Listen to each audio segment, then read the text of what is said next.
Un cordial saludo, estimada doctora. Lorena Naranjo Godoy es abogada ecuatoriana, máster en Derecho de Nuevas Tecnologías y candidata a doctora en Ciencias Jurídicas y Políticas por la Universidad Pablo de Olavide en Sevilla, España. Es investigadora y consultora, docente y tutora virtual de pregrado y posgrado. Es conferencista nacional e internacional, autora de varios artículos publicados en revistas indexadas en temas relacionados con el derecho informático, el derecho civil, el derecho procesal civil y la administración de justicia,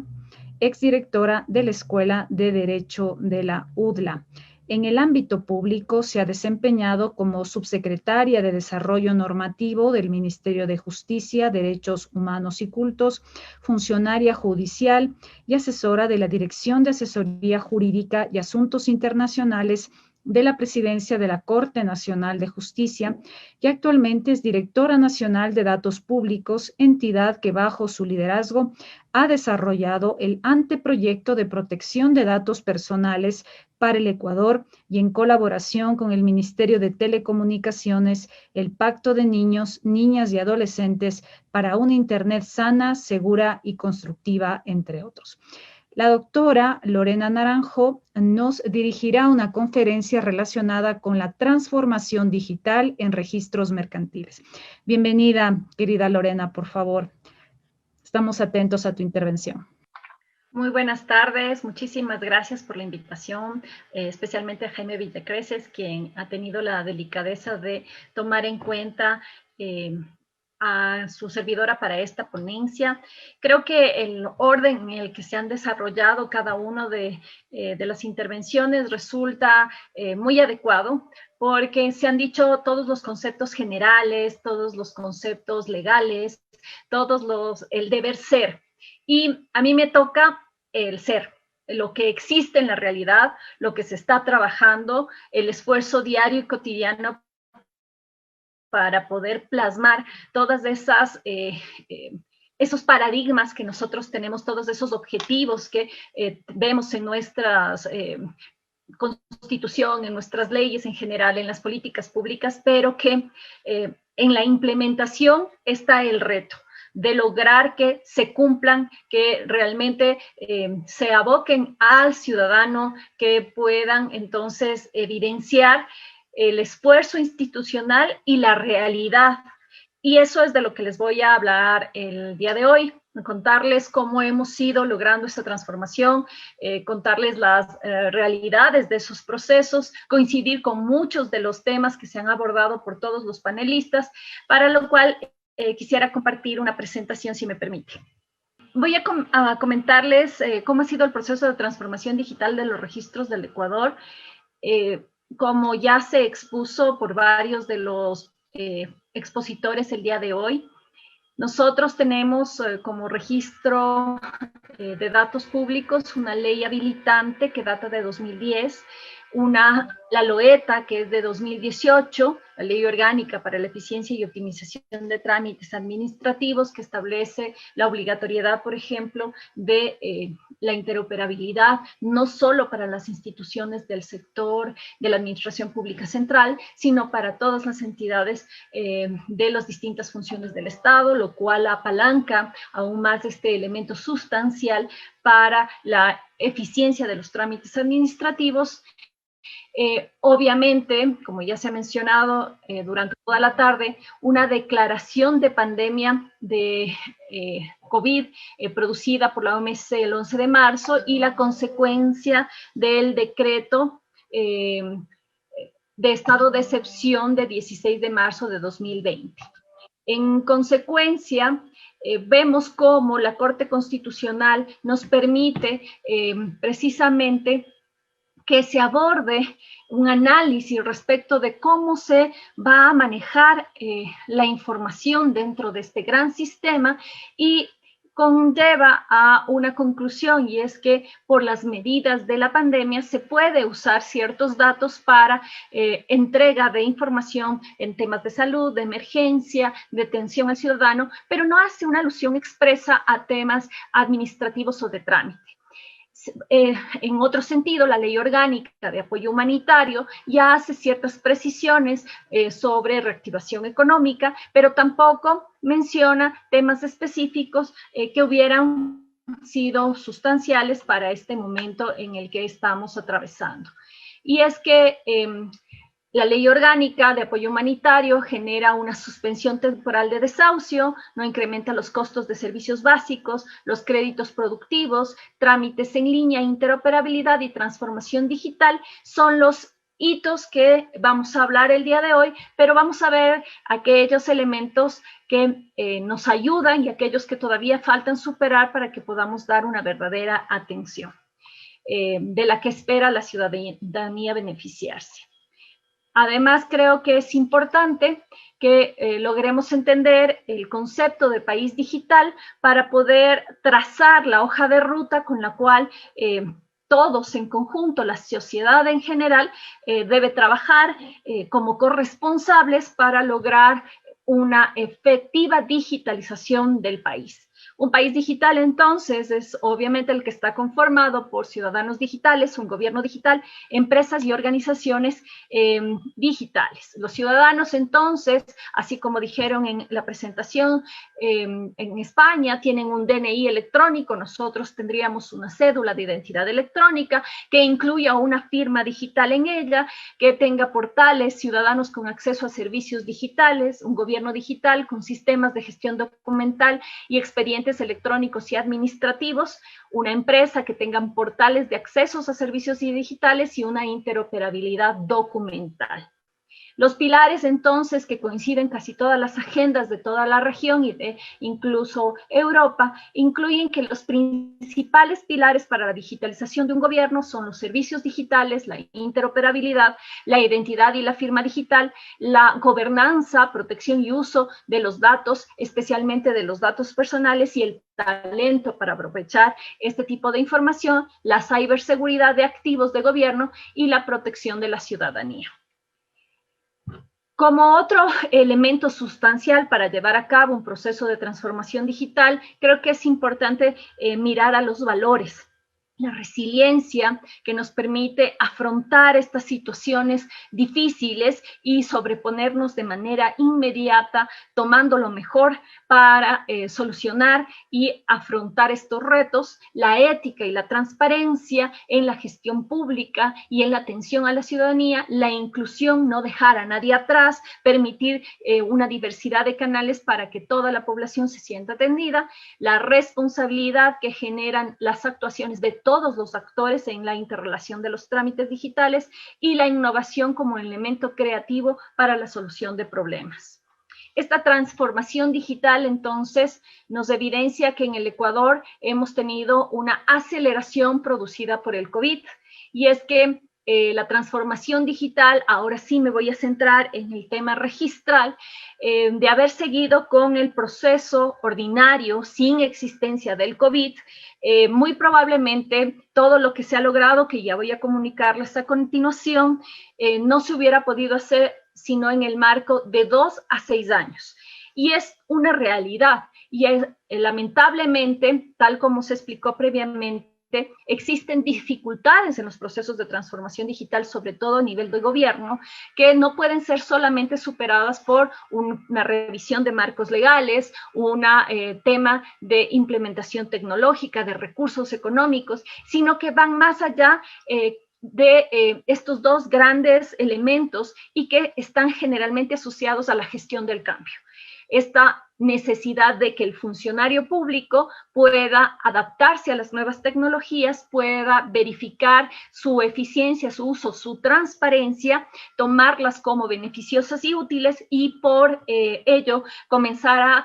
potenciar su utilización. De otro lado, esa misma gestión del cambio se tiene que potenciar para que sea la ciudadanía la que exija ese funcionamiento de esa rueda que es el proceso de automatización y de digitalización de los servicios públicos, para que podamos seguir apoyando o logrando esta transformación digital. Por eso es que en estos 3 elementos, que son estrategia, personas y tecnología, los 3 tienen que ir de la mano pero en la realidad nosotros hemos visto que aun cuando existan intervenciones tecnológicas que tienen utilidades prácticas para lograr sistemas intuitivos, para que tengan niveles de seguridad, para que manejen modelos de gobernanza de datos, para que se logre simplificación a través de multicanalidad e interoperabilidad, no es posible, por más tecnología sofisticada, bien diseñada, estructurada, con adecuado manejo, que se llegue a usar si no hay una posibilidad de una estrategia que motive a funcionarios públicos y a la ciudadanía al desarrollo de habilidades duras y blandas, a la utilización y a la identificación de esos beneficios reales para que se vuelva un proceso constante y se vuelva entonces una realidad en la implementación de las tecnologías en los servicios digitales públicos. La Dirección Nacional de Registro de Datos Públicos, entonces, tiene a su cargo dos competencias sustanciales. La primera, la interoperabilidad del Estado. Esto se le llama Sistema Nacional de Registro de Datos Públicos, de la cual la DINARDAP preside, regula, administra y supervisa dicho sistema. Y este funcionamiento del intercambio de información entre distintas instituciones del Estado se basa en un concepto de protección de derechos, de tal manera que cada institución pública es garante de los datos que maneja, que recopila, que trata para el ejercicio de las funciones asignadas en sus estatutos, en sus leyes pertinentes. De la misma manera, cuando otra institución pública, en el ejercicio de estas mismas competencias o de otras que le hayan sido asignadas, requiere información de la institución que tiene asignada esas competencias específicas, ese proceso tradicionalmente se lo hacía con un intercambio directo. La DINARDAP entonces soluciona una problemática de falta de seguridad jurídica, técnica y funcional, porque es un tercero de confianza que acredita que la institución solicitante tiene las competencias legales para manejar la información de la institución fuente. Para dar un ejemplo que clarifique la temática, podemos ver entonces que una institución, en este caso Ministerio de Educación, que requiere el nombre de profesores para poder determinar la asignación de territorios o la asignación de remuneraciones o la gestión de plazas en el sistema educativo, puede solicitar el acceso a la información de número de cédula, datos completos de identidad del ciudadano, con la condición de que lo va a usar con esa finalidad específica. Otro ejemplo podría ser también, en el caso de los registros mercantiles, la posibilidad de verificar la existencia de la persona jurídica que está solicitando el servicio a través del RUC, para lo cual puede solicitar el acceso a la base de datos del sistema del servicio de rentas internas y con eso lograr esa validación que ayuda a que la información sea de calidad y sea eficiente, evitando el error humano de digitalización o de digitación.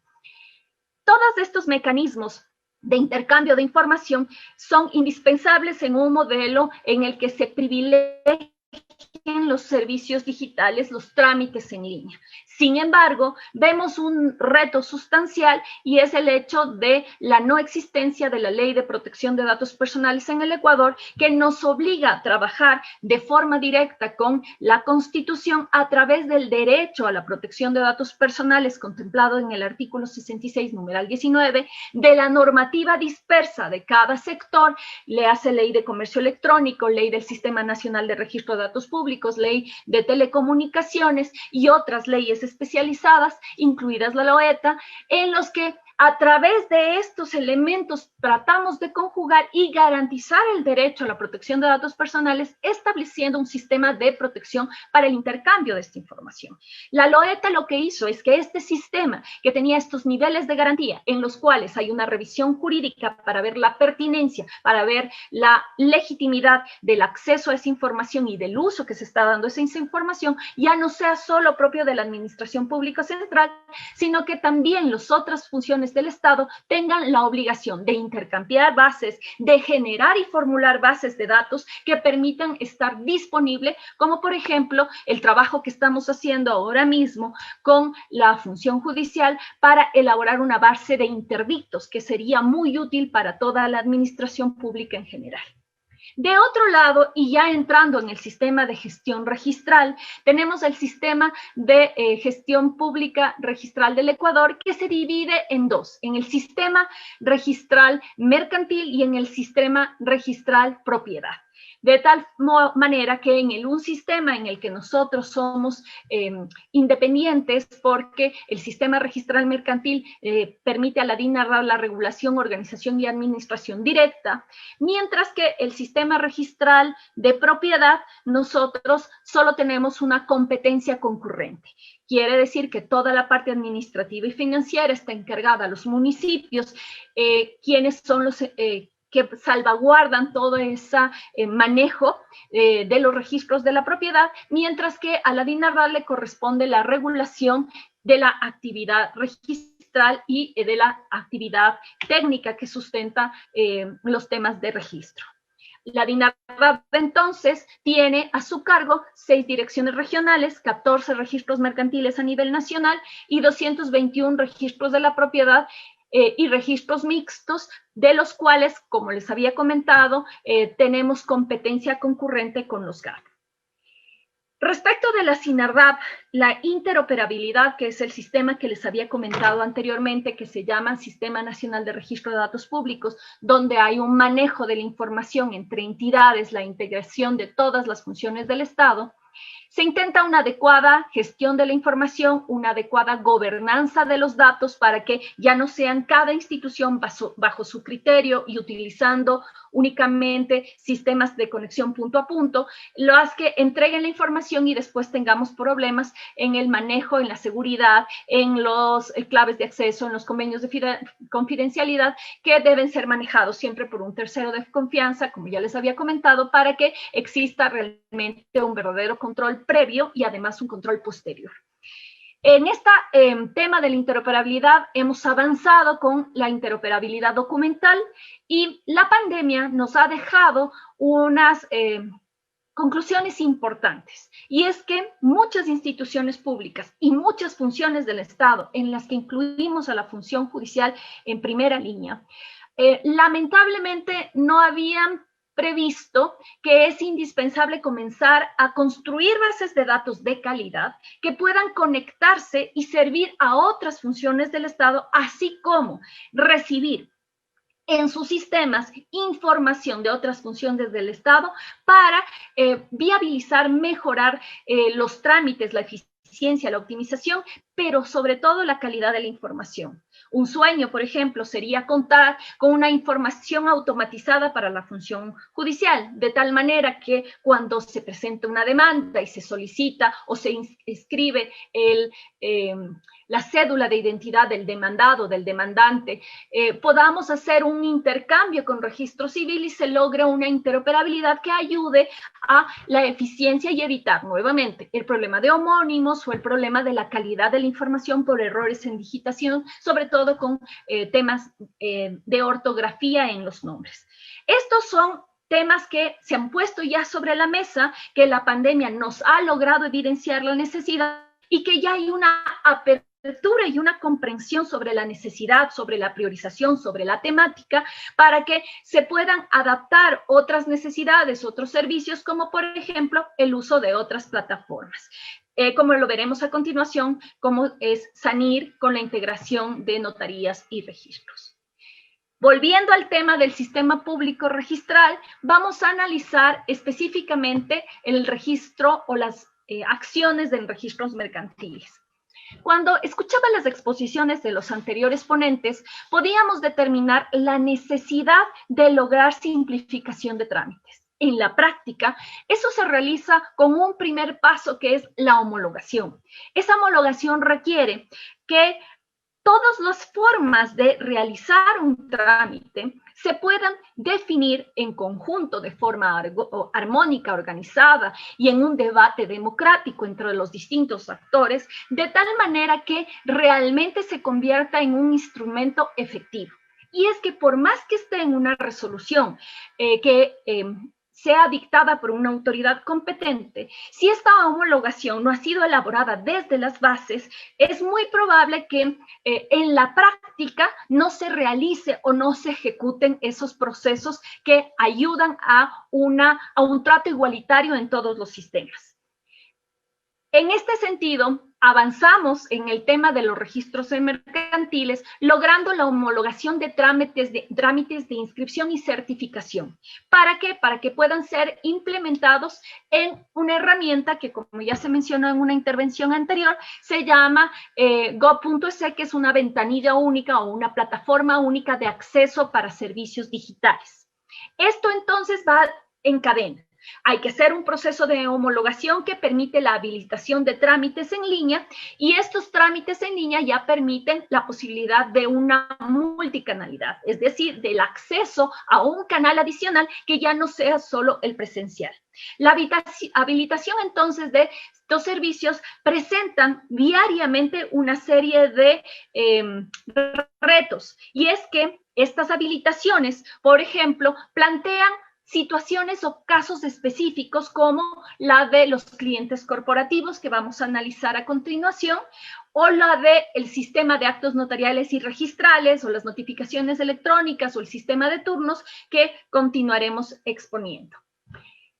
El registro mercantil, entonces, después de hacer esta identificación de estos trámites, determinó que existen 19 trámites tipos. Esos trámites tipos fueron digitalizados, de tal manera que podemos decir que es una institución 100% digital. Tiene esta institución representación en 14 cantones a nivel nacional, y en esos 14 cantones ese trámite tiene los mismos pasos cuando se realiza en versión digital. Y allí comenzamos con uno de los primeros retos. Cuando el trámite ya llega a tener una serie de elementos que deben cumplirse, estos tienen que ser exactamente los mismos, tanto en la versión digital como en la versión física. Y para ello es fundamental que el sistema o el software que sustenta el funcionamiento de los registros se utilice de la misma manera en todos los registros y de todas las formas por todas las formas de acceso, sea presencial o digital. Lo cual, les permito comentar, estamos solucionando con una nueva versión del software mercantil registral, y que significa un software 2.0 que permite el cumplimiento de este elemento sustancial de trato igualitario de procesos homologados para la atención. Tenemos además que el sistema de multicanalidad se ha puesto en evidencia. Antes de la pandemia, la única forma de acceder a los servicios registrales mercantiles era a través del sistema físico. Quiere decir que todas las personas tenían como único canal de acceso la presentación de los documentos en ventanilla. La pandemia logró que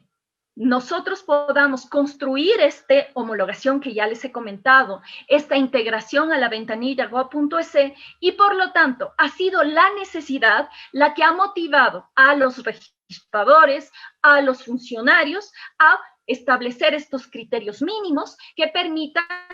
la accesibilidad por un nuevo mecanismo que es la multicanalidad a través del servicio digital. De otro lado, existe todavía, obviamente, una resistencia. Perdona, estimada Lorena, que te interrumpa. Te quedan 4 minutos, por favor. No hay problema. Existe una evidente resistencia al cambio, y esa resistencia ha determinado que el ámbito presencial o el acceso a los sistemas también tenga que hacerse a través de la presencialidad, para lo cual se han entregado turnos que permiten entonces la asignación en línea, lo cual también representa un reto. ¿Por qué? Porque no se logra un incentivo en la totalidad de trámites ingresados, sino que siempre se está tratando de regresar al sistema físico por la imposibilidad de las personas de una adaptación al cambio de utilización de la tecnología. Otro de los sistemas sustanciales es el botón de pago, que permite las transferencias bancarias y las tarjetas de crédito. Esta habilitación de trámites en líneas para registros mercantiles nos evidencia que si no hubiéramos abierto este canal desde el mes de marzo en que se produjo la pandemia y en donde no había la posibilidad de movimiento físico por el cumplimiento del distanciamiento social, teníamos trámites en 43, en un número de 43, mientras que para octubre ya estamos bordeando los 4.540 trámites, lo cual nos da una perspectiva de que efectivamente estos sistemas se van incluyendo dentro de la ciudadanía y que hay la necesidad de que todos, incluidos abogados, incluidos usuarios, vayamos abocándonos a este cambio de mentalidad. Y esto incluye, por ejemplo, la atención a clientes corporativos que nos hemos tenido que adaptar para brindarles una atención especializada por el volumen de trámites que generan, que pueden ser entre 20 a más en una única interacción. Y esto nos ayuda a impulsar nuevamente el uso de canales digitales. El sistema de atención por turnos también ha tenido que desarrollarse. ¿Por qué? Porque lamentablemente la cultura ecuatoriana genera muchos elementos en los que existe la posibilidad de vulnerar las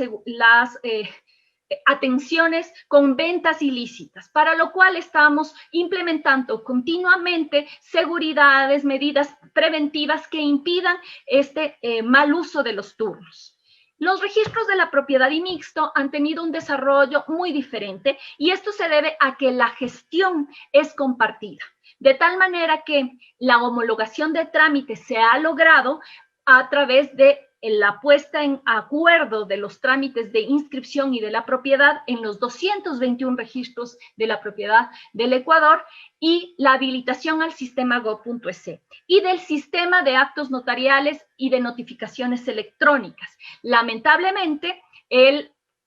número de registros que se ha integrado y que ya tiene servicios en línea aún no tiene unas expectativas de superar los 10, pero esperamos que las necesidades de la pandemia haga que ese proceso se realice progresivamente. Nuevamente, la habilitación de trámites en línea para registros de la propiedad evidencia una subida en el tema, sobre todo si comparamos los ingresos en el mes de abril a los trámites realizados en el mes de septiembre. El tema del SANIR, y eso quiero aprovechar y no quiero dejar de hacer la explicación de esto, es otra de las evidencias de que por más desarrollo tecnológico que se haga y por más puesta de acuerdo entre las instituciones públicas, el cambio para lograr la transformación digital depende de todos los actores, depende de los funcionarios públicos, del abogado, del ciudadano. El sistema SANIR conecta registros de la propiedad y registros mercantiles directamente con las notarías, de tal manera que la notaría pueda subir el trámite a la plataforma de forma directa, evitando que el ciudadano tenga que escanear, cargarla a go.es y con ello, además de mejorar la efectividad, la eficiencia, se logra un nivel mayor de seguridad jurídica del que actualmente ya se brinda. Esto, la dificultad práctica que tenemos es la difícil implementación por la falta de práctica. Pese a nuestros esfuerzos de capacitación, esfuerzos de motivación, de incentivo, es muy complicado hacer que salgamos del papel de tener el documento en la mano y convencernos que los documentos digitales tienen valor jurídico y que además nos pueden viabilizar nuestra gestión. Creo que hasta allí la presentación para cumplir con el tiempo determinado. Dinardap. Trabajamos por sus datos. Sembramos futuro.